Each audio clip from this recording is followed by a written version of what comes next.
Desde o último domingo, nós temos visto e aprendido sobre os últimos dias de Jesus aqui na Terra, pouco antes da sua crucificação. Nós vimos no domingo de Ramos a entrada triunfal de Jesus em Jerusalém. O caminho para a morte começou ali, montado num jumentinho e sendo aclamado pela multidão, que declarava: Hosana nas maiores alturas, bendito que vem em nome do Senhor. Embora a multidão esperasse um libertador político e revolucionário, Jesus veio oferecer algo muito maior e mais profundo.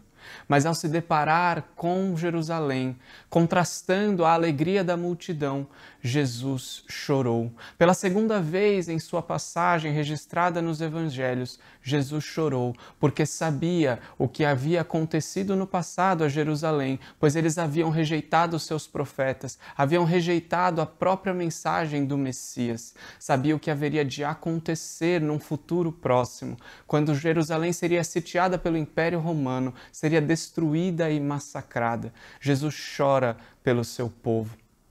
Hoje, nós vamos ver que na sequência deste choro de Jesus, ele finalmente chega ao templo. Por isso, acompanhe comigo a leitura do Evangelho de Lucas, no capítulo 19. Nós leremos do versículo 45 até o versículo 46, que diz assim: Depois, entrando no templo, expulsou os que ali vendiam, dizendo-lhes: Está escrito, a minha casa será casa de oração, mas vós a transformastes em covil de salteadores. Jesus, ele entra em Jerusalém montado num jumentinho. Jesus é aclamado pela multidão. Jesus chora ao ver Jerusalém, mas ao entrar no templo, Jesus fica completamente surpreso e chocado com aquilo que ele viu.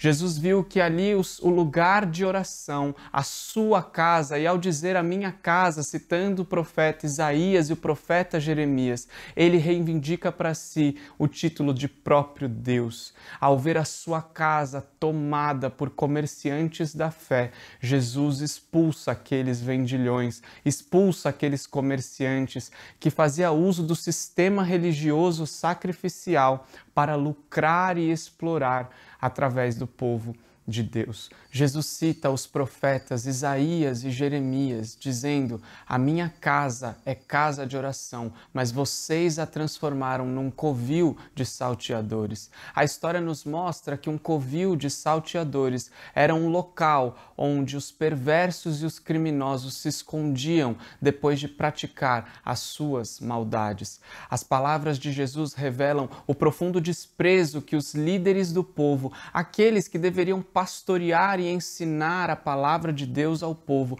estavam ali fazendo uso do sistema religioso, do sistema de sacrifícios, do sistema cerimonial para lucrar e explorar o povo de Deus. Jesus os expulsou dali e logo na sequência desse texto nós vemos Jesus neste mesmo templo ensinando a palavra de Deus. Jesus é o bom pastor, contrapondo todos esses líderes religiosos, esses fariseus, esses hipócritas, esses mestres da lei, que de nada conheciam da lei de Moisés, pois a aplicavam de forma errada, sobrecarregando o povo de Deus com vários fardos que eles mesmos não carregavam. Quando Jesus ele chega ao templo, diariamente ele ensina a palavra de Deus. Jesus valoriza aquilo que o Pai valoriza. Jesus é zeloso e é fiel com a casa de Deus, com a palavra de Deus. O templo é local de oração, o templo é local de ensino, o templo é local de cuidado, cuidado do rebanho de Deus, do povo de Deus. O que nós podemos aprender nessa ação de Jesus? Sendo ele o bom pastor, o supremo pastor das ovelhas, ele foi rigoroso, rígido, e ele, na sua ira santa, expulsou dali todos aqueles que estavam comercializando a fé. E, contrapondo isso, Jesus ensinou a palavra de Deus. Contudo, o que nos resta diante disso é a seguinte reflexão: Antes de condenarmos os fariseus e os líderes religiosos pela sua hipocrisia, considere o seguinte: será que você também não leva as coisas concernentes ao reino de Deus de maneira hipócrita?